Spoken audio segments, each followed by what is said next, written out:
Bom, pessoal, boa tarde. Vamos dar início aí a mais uma aula, último tema aí da nossa prova final, os antidiabéticos. O conceito: diabetes é uma doença metabólica caracterizada pela presença de hiperglicemia crônica, que resulta de uma deficiência ou ausência de secreção da insulina pela célula beta pancreática, resistência periférica à insulina ou ambas. Então, a hiperglicemia crônica, ela é causada, dessa vez, seja o primeiro e mais conhecido sintomas da diabetes, mas não é o único, que também pode ocorrer distúrbios lipídicos e distúrbios da proteína. A deficiência na produção é chamada diabetes tipo 1, e a resistência insulínica é chamada de diabetes tipo 2. O paciente diabético ainda ele pode apresentar duas causas de hiperglicemia, ou seja, deficiência na produção ou na resistência insulínica. Anatomia do pâncreas, vamos falar um pouquinho aí, dar uma relembrada. Vamos entender melhor como a insulina é produzida e como ela age para baixar os níveis de glicose. Podemos visualizar o pâncreas. Ele é uma glândula mista, é uma glândula que ela é produtora de enzima digestiva. Enzima essas que são produzidas por esse tipo celular. São chamadas de ácidos pancreáticos. Então, os ácidos pancreáticos, eles vão produzir as enzimas pancreáticas. Essas enzimas são veiculadas até o duodeno, no qual conseguem digerir proteínas, lipídios, carboidratos. Mas, além da sua ação como uma glândula exócrina, o pâncreas ele também possui uma glândula endócrina. Ela produz hormônios. Esses hormônios são produzidos principalmente por vários tipos celulares chamados de ilhotas de Langerhans. São formadas basicamente por 3 tipos celulares. Em rosa aqui, em rosa e roxo mais ou menos, né? Aqui a gente está vendo roxo. Temos as células delta, que são produtoras de somonastatina. O azul escuro, temos as células alfa, que são produtoras do glucagon. E em azul claro, são as células betas, que são produtoras de insulina. Agora vamos falar um pouquinho da liberação de insulina, né? Vamos entender um pouquinho esse mecanismo aí. Então, o mecanismo da glicose dentro de uma célula beta. A glicose está em abundância do lado de fora da célula beta. Podemos considerar uma hiperglicemia nos transportadores da glicose, chamados de GLUT2, presente na membrana plasmática das células beta, que ele vai começar a funcionar. Começa a funcionar a partir de uma hiperglicemia. Não haveria necessidade de secretar insulina se não houver um excesso de glicose circulante. Mas essa hiperglicemia ativa nos transportadores de GLUT2, a glicose ela vai estar dentro da célula beta e seria metabolizada pela via glicolítica, o ciclo de Krebs e também pela cadeia transportadora de elétrons. Isso gera ATP, energia. As células utilizam a glicose para extrair a glicose, da glicose a energia, e transforma essa energia em ATP.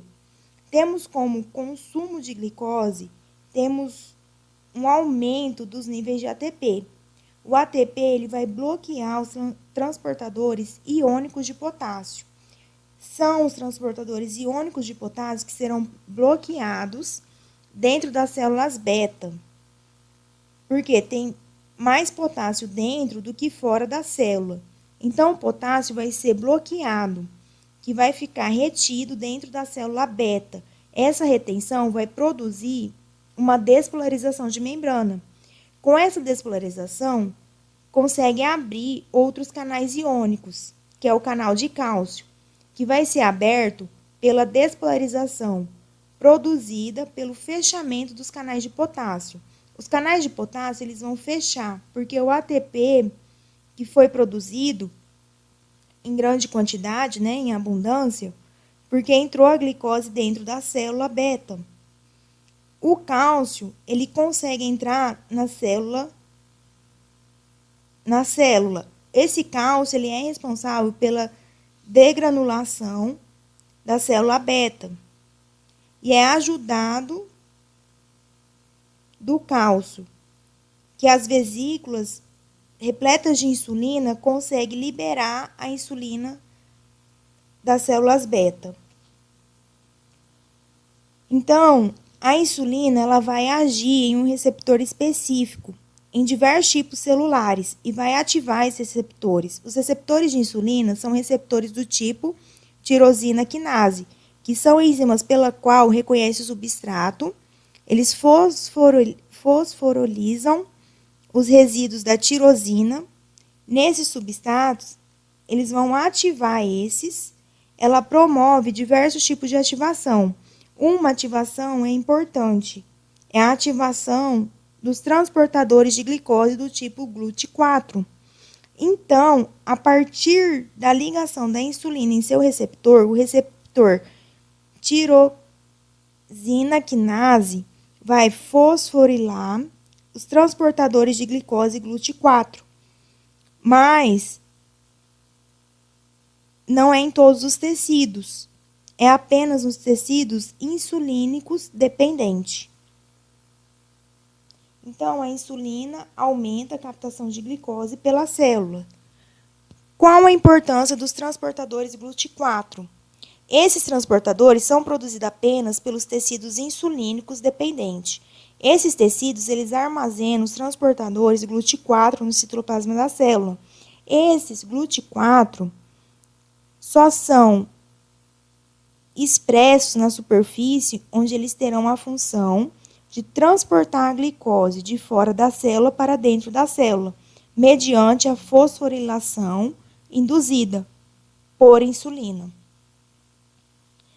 Então, os tecidos insulínicos dependentes, temos dois tipos, que são os mais importantes, que é o tecido adiposo e o tecido muscular. Principalmente o músculo esquelético. O tecido adiposo e o tecido muscular conseguem captar glicose mediante a ação da insulina. Faz com que os transportadores sejam translocados para a superfície celular e, consequentemente, a insulina consegue entrar na célula. O tecido adiposo, ele armazena a glicose em forma de lipídio, quando essa está em excesso no plasma. O tecido muscular, ele precisa de glicose para as contrações musculares, para a atividade muscular. Então,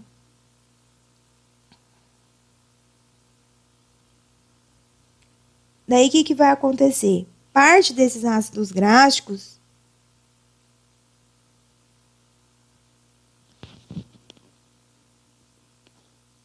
então, aqui, no tecido adiposo, você tem um aumento da glicose, aumento da lipogênese, diminuição da lipólise.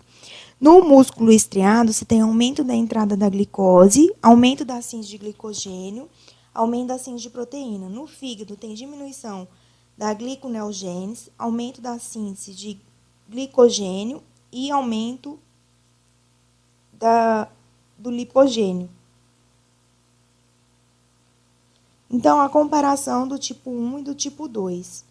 A idade de início, que do tipo 1 é durante a infância ou na puberdade, o tipo 2, frequentemente acima dos 35 anos. O estado nutricional, no tipo 1, é subnutrido, no tipo 2, presença de obesidade. A predisposição genética, no tipo 1 é moderada, no tipo 2 é muito forte. E o defeito ou deficiência. No tipo 1, as células são destruídas, eliminadas a produção de insulina, que a produção de insulina das células betas são destruídas. No tipo 2, a insulina se toma sensível à ação periférica. Agora, a reação às relações interteciduais do diabetes tipo 1. O problema ocorre pela não produção de insulina. As células betas, elas são produzidas, né? Elas não vão produzir a insulina, aliás. Em contrapartida, temos uma excessiva produção de glucagon. Praticamente todos os efeitos metabólicos produzidos ou encontrados no diabetes tipo 1 são ocasionados pelo glucagon. O glucagon, produzido pelas células alfa, vai atingir o tecido hepático, o tecido adiposo e o tecido muscular. O glucagon é um hormônio catabólico. Ele degrada o glicogênio, produzindo glicose. Bem como o diabetes tipo 1 não produz insulina, consequentemente, ele não consegue promover a entrada de glicose no tecido adiposo. E no tecido muscular, então, a glicose vai se acumular. Esse acúmulo piora pela quebra do glicogênio, que vai liberar mais glicose para o plasma sanguíneo. O glucagon ele vai quebrar a gordura, já que a glicemia está alta, mas nos tecidos ele não consegue utilizar essa glicose. Ele quebra a gordura para que os tecidos usem os ácidos graxos como fonte de energia. Então, o glucagon ele vai quebrar a gordura, esses ácidos graxos também serão acumulados no plasma sanguíneo. Parte desses ácidos graxos, ele vai até o fígado, que são convertidos em corpos cetônicos, que também irão acumular. Então, nós temos o acúmulo de glicose, corpo cetônico. Por isso que o diabetes tipo 1, ele apresenta cetoacidose. A partir desses ácidos graxos que chegam no fígado, eles são convertidos em VLDL. Também serão convertidos em triacilglicerol. Também aumentarão no diabetes tipo 1. Além disso, em virtude da redução do tecido lipídico, vai ter diminuição do peso. O glucagon também quebra as proteínas musculares, para que os aminoácidos liberados sejam utilizados para sintetizar mais glicose, ou seja, usados para a síntese de mais corpos cetônicos, para alimentar os tecidos.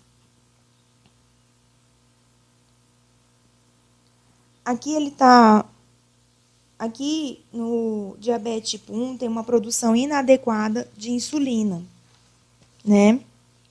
Então,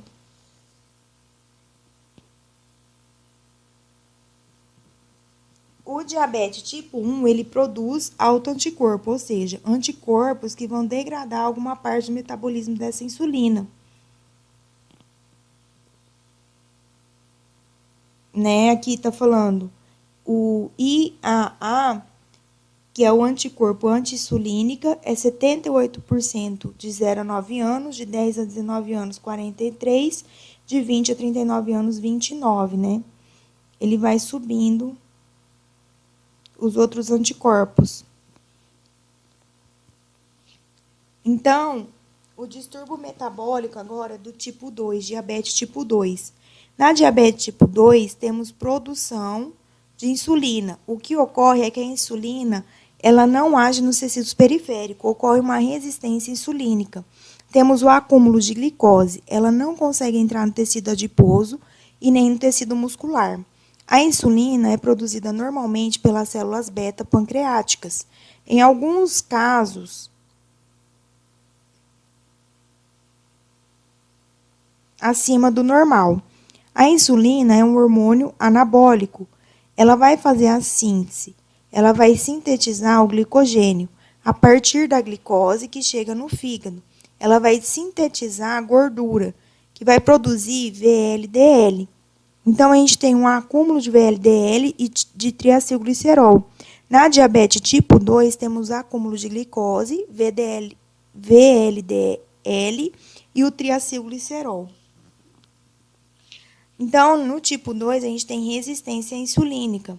As causas relacionadas à resistência insulínica, a gente tem 3 causas, que é alteração pré-receptor, que é a alteração da insulina, aumento dos hormônios contrarreguladores, são hormônios que vão inibir a ação da insulina, alteração dos anticorpos anti-insulínica, ao destruir a insulina, defeito do receptor. O receptor de insulina é um receptor mutante que se liga na insulina ou não. Deficiência pós-receptor na cascata de sinalização do GLUT4, que por algum motivo pode estar deficiente e, portanto, o transportador de glicose pode não ser transportado até a superfície das células de insulina dependente. Então, com isso, aqui, ó, alteração da insulina, o aumento dos hormônios contrarreguladores, aumento do cortisol, aumento da catecolaminas, aumento do glucagon, aumento dos hormônios de crescimento, menos insulina. E o anticorpo anti-insulina também vai ter menos insulina. Aqui é a patogênese da diabetes, do tipo 1 e do tipo 2. Do tipo 1, você vai ter redução da produção de insulina. Isso vai levar ao tecido muscular, diminuição, alteração da glicose, vai levar ao aumento da destruição muscular, vai levar à fraqueza, né? Daí, do tipo 2, você tem diminuição dos receptores celulares para a insulina, você vai ter um aumento da glicemia, vai ter diminuição da glicose celular, uma glicosúria, vai ter polifagia, polidípsia e vômito. E você vai ter poliúria. Certo? Aqui falando um resumo de tudo aquilo que a gente falou anteriormente. Então, vamos entrar na farmacologia. A dinâmica do tratamento do diabetes. Vamos estar falando do diabetes tipo 1, que geralmente é insulinoterapia plena, né? A partir desse gráfico, podemos observar que a insulina é liberada em duas fases distintas. A fase 1 é a liberação rápida, que ocorre em bolos, em bolos grandes de insulina, que vai ser liberada em pouco tempo. Libera a insulina pré-produzida. Na fase 2, é a liberação lenta, porque a quantidade de insulina é menor. Então, na diabetes tipo 1, trata de reposição de insulina, ou seja, a gente vai repor a insulina com a insulinoterapia plena. Isso ocorre porque o problema do diabetes tipo 1, as células beta são incapazes de produzir essa insulina, certo? Então, aqui, alguns tipos de insulina. A gente tem o asparte, os lispro, que é ultra rápida. A regular é rápida, a NPH é lenta, intermediária. Ultralenta prolongada, detenir e a glargina, ela é prolongada. Tem o início, o pico de ação de cada uma, a duração e a duração máxima delas.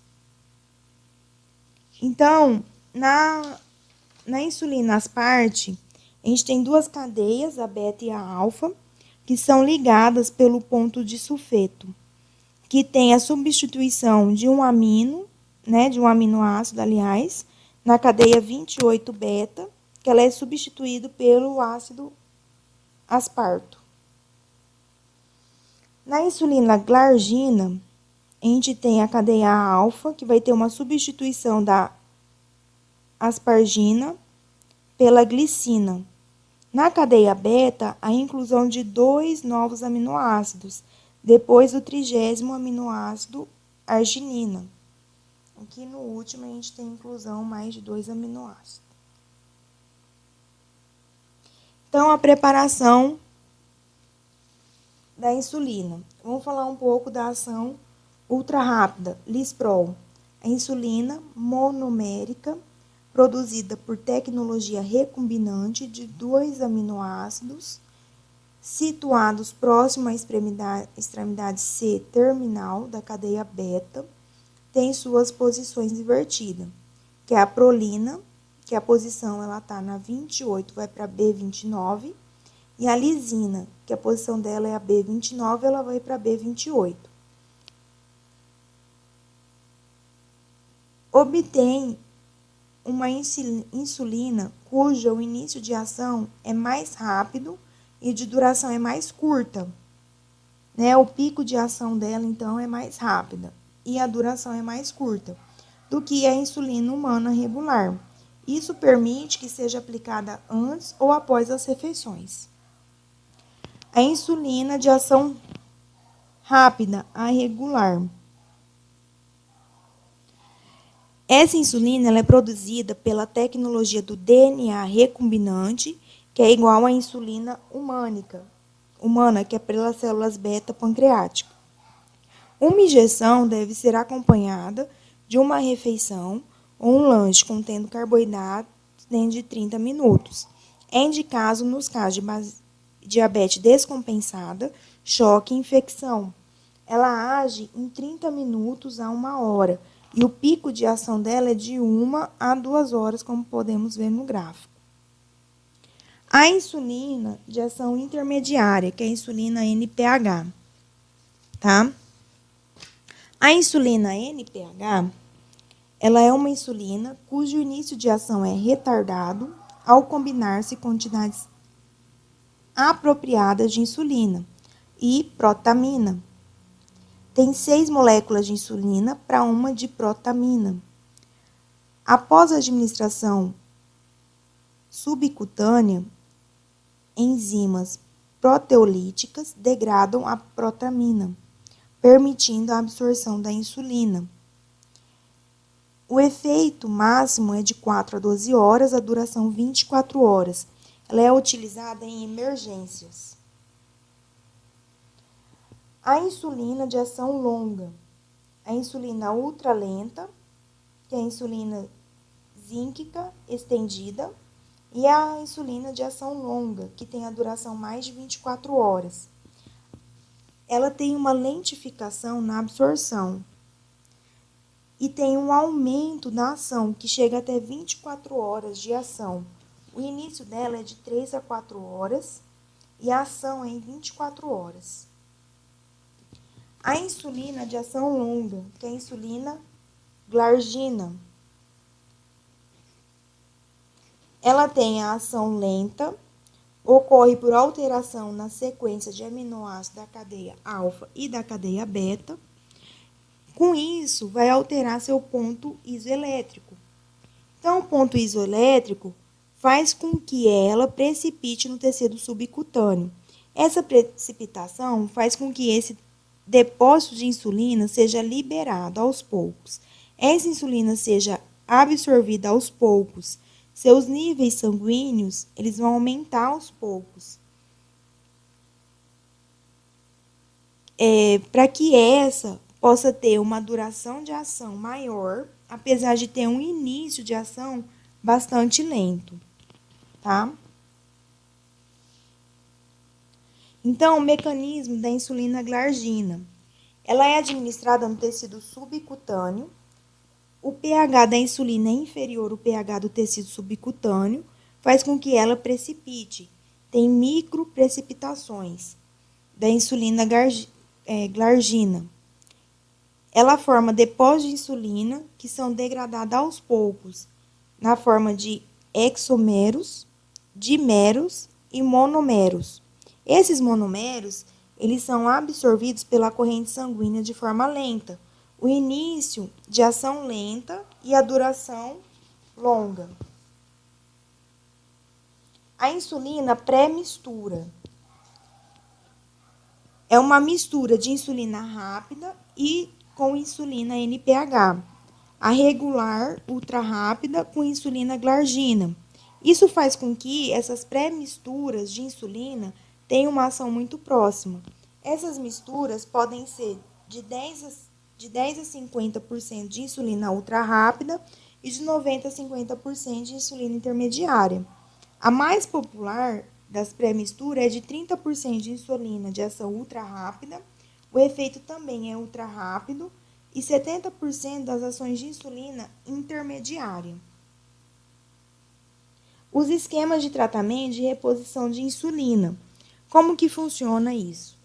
No esquema A, conforme vocês podem ver, a administração é antes de cada refeição de insulina regular. Não tem o início de ação muito rápido, mas tem a duração de ação um pouco maior do que a insulina ultra rápida. Durante a noite, ao se deitar, é feita a administração da insulina NPH, que tem o tempo de ação mais prolongado e mantém a glicemia normal durante todo o sono. No B, a gente tem a administração da insulina Lispro, que é uma insulina ultra rápida, logo antes das refeições. Ela é ultra rápida porque o início é ultra rápido para terminar a ação dela também. Podemos ter uma hiperglicemia para evitar durante todo o período da manhã e da tarde, onde está sendo administrada a insulina Lispro, para administrar a NPH, que a gente viu que a NPH ela vai normalizar a glicemia durante a noite. As novas opções terapêuticas. Insulina inalável, é a insulina humana que é pelo DNA recombinante, inalação oral e absorção pulmonar, insulina de ação rápida, o início de ação em 10 minutos e a duração até 6 horas. Geralmente indicada o uso 10 minutos pré-refeições. O perfil do tempo da ação pós-absorção. A insulina inalável, ela tem um início de ação muito próximo com a insulina Lispro, que a insulina inalável é essa verde e a Lispro é essa azul, então é muito próximo. Agora nós vamos falar do tratamento da diabetes tipo 2. Primeiramente é com dieta mais exercício. Se não resolver, a gente vai usar monoterapia, né? Hipergliceminantes orais, monoterapia. Se não resolver, a gente vai fazer uma combinação dos hipergliceminantes orais. Se não resolver, você vai fazer um hipergliceminante oral mais a insulina. Então, o hipergliceminantes orais, de uso oral, ele é dividido em diversas classes. As sulfonilureias, a biguaninas, os derivados do ácido benzoico, triazolidinadionas e os inibidor alfa-glicosidase. Daí cada uma dessas classes tem seus representantes. Nós vamos estar falando de cada um. Então, vamos começar. A maioria dos hipergliceminantes orais, eles dependem da integridade das células beta do pâncreas. São drogas que são indicações no diabetes não insulínica dependente, que é diabetes tipo 2. As sulfonilureias, elas estimulam as células beta e produzem mais insulinas.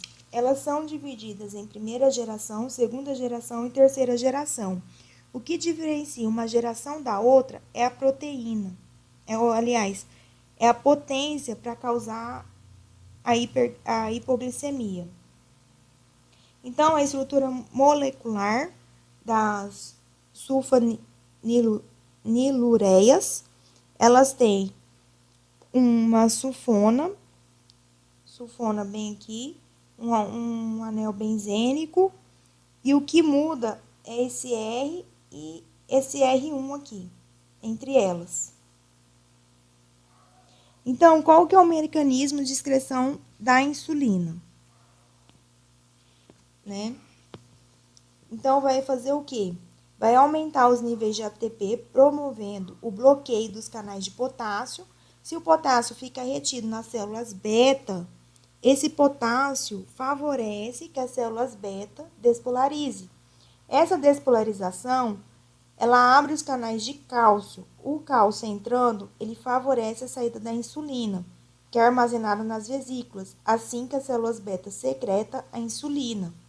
Então, as sulfonilureias, elas vão bloquear os canais de potássio. Faz a mesma coisa que a glicose faria se estivesse entrando nas células beta. Então, os efeitos adversos. Toxicidade das drogas da primeira geração, relativamente baixa, de 3 a 5%. Hipoglicemia com doses altas, problema maior. Hepatotoxicidade icterícia colestásica com clorpropamida. Reação do tipo disulfiram com álcool. Reações hematológicas, reações alérgicas. Droga da segunda geração, principalmente hipoglicemia, seu efeito adverso. A interação medicamentosa. Podem aumentar a biotransformação da digoxina. Beta-bloqueadores diminuem a liberação da insulina. Na presença da bebida alcoólica, existe um risco do paciente apresentar reações tipo disulfiram.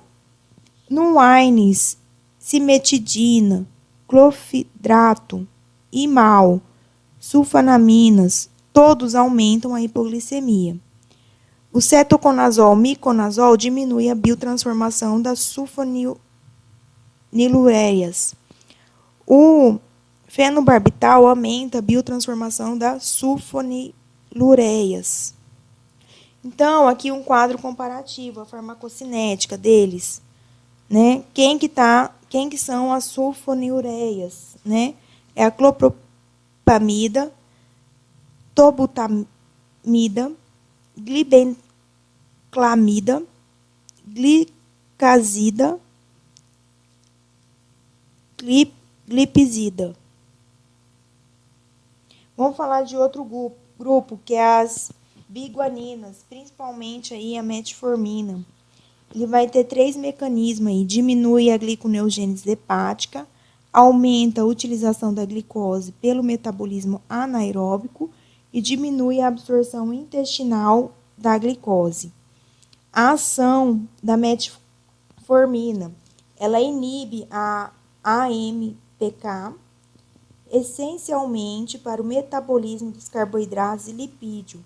Vai aumentar a atividade da AMPK, aumenta a glicose, vai aumentar o glicogênio e vai reduzir a glicemia. Então, vai fazer o quê? Ele vai aumentar a glicose, aumentar o glicogênio, redução de lipídio e a redução das gliconeogênicas, né?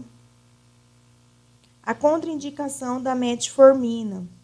São contraindicados, ao contrário das sulfonilureias, as biguaninas, elas não reduzem o ganho de peso, mas são contraindicados nas seguintes situações: na insuficiência renal, na gravidez, na doença hepática, no alcoolismo, na doença hipóxica pulmonar crônica.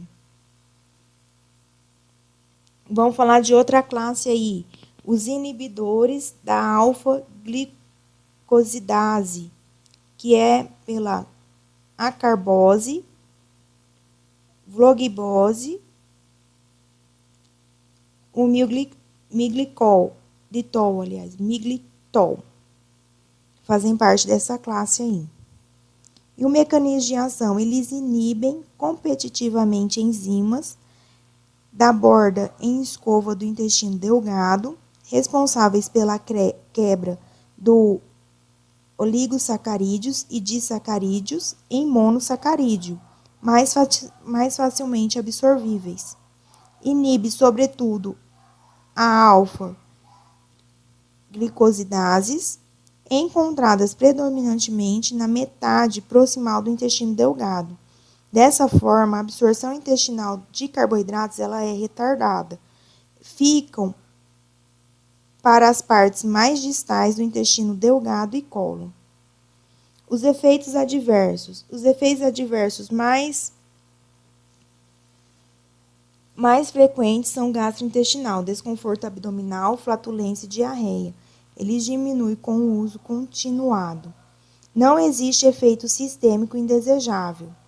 Opção terapêutica segura para idosos sem interação medicamentosa com outros fármacos. Vamos falar de outro grupo. São derivados do ácido benzoico. A repaglinida,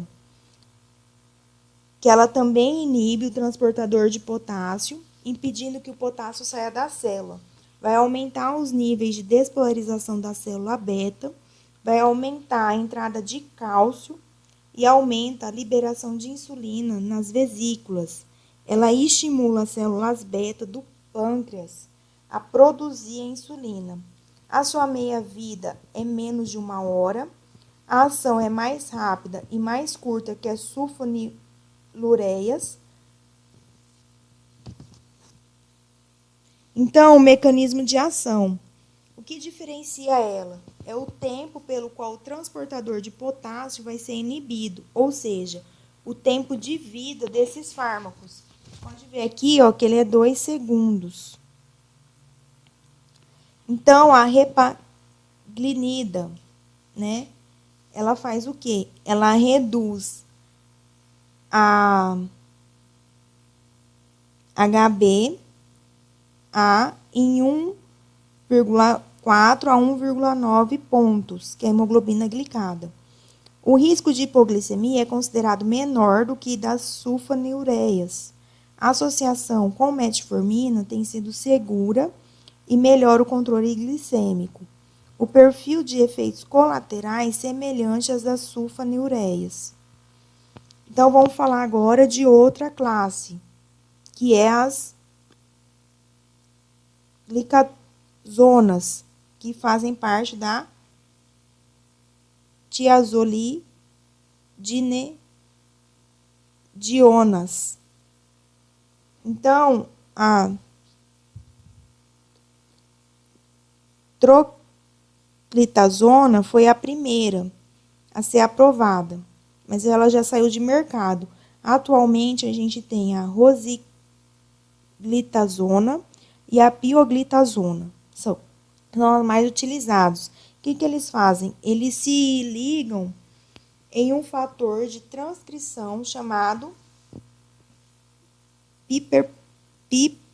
PPAR-gama, que é um fator de transcrição que vai ativar alguns genes em resposta à insulina e vai fazer a regulação do metabolismo lipídico dos adipócitos. Então, a farmacodinâmica. Na presença da insulina endógena ou exógena das glitazonas, vai fazer o quê? Vai reduzir a gliconeogênese, oferta de glicose e produção hepática de triglicerídeo. Aumenta a captação e utilização da glicose pelo músculo esquelético. Aumenta a captação da glicose e redução da oferta de ácidos graxos no tecido adiposo. Tem poucos efeitos claros sobre a excreção da insulina. Podem ressensibilizar as células beta-glicose. Monoterapia com metformina ou sulfonilureias. A farmacocinética da pioglitazona é por via oral, com ou sem alimento. O pico plasmático é ao redor de 3 horas. A meia-vida plasmática é de 3 a 7 horas. Metabólitos ativos, que é o tempo de meia-vida, de 16 a 24 horas. O metabolismo hepático é pelo CYP2C8 e CYP3A4. E a excreção é fecal e urinária. A rosiglitazona é bem absorvida, com ou sem alimentos também. Seu pico plasmático é ao redor de 1 hora. Seu tempo de meia-vida é de 3 a 4 horas. Os efeitos adversos e interações. Ambas as glitazonas têm retenção hídrica, produzindo edema e anemia leve. Tem ganho de peso numa dose dependente. Segurança na gravidez e lactação ainda não foram muito determinadas, não foram muito escritas. Não produz acidose lática, mesmo em pacientes com insuficiência renal. Pioglitazona, sujeita à interação com o metabolismo CYP3A4. Podem reduzir os níveis plasmáticos de anticoncepcionais orais, contendo etinil estradiol e norepinefrina. Pode interagir com muitas outras drogas metabolizadas pelo CYP3A4, aliás. Novas opções terapêuticas. O agonista das incretinas, GLP-1 e GIP. Inibidores da DPP-4 4. Glipitinas. Elas vão prolongar a sobrevida das incretinas, auxiliando o pâncreas a fornecer insulina quando a glicemia está elevada. A produção do glucagon pelas células alfa é suprimida. Reduz a liberação da glicose hepática. Na DDP4, a enzima que degrada a incretina em formas inativas. Aqui um resumo daquilo que foi falado, pessoal, das classes, do mecanismo de ação de cada uma, do efeito da insulina plasmática, o risco de hipoglicemia e alguns comentários falando sobre cada classe. Aí vocês dão uma olhada tudo certinho, falando de todas as classes que foi citado na aula. É um resumão aí para vocês, tá? Muito obrigado, tenham todos uma ótima tarde.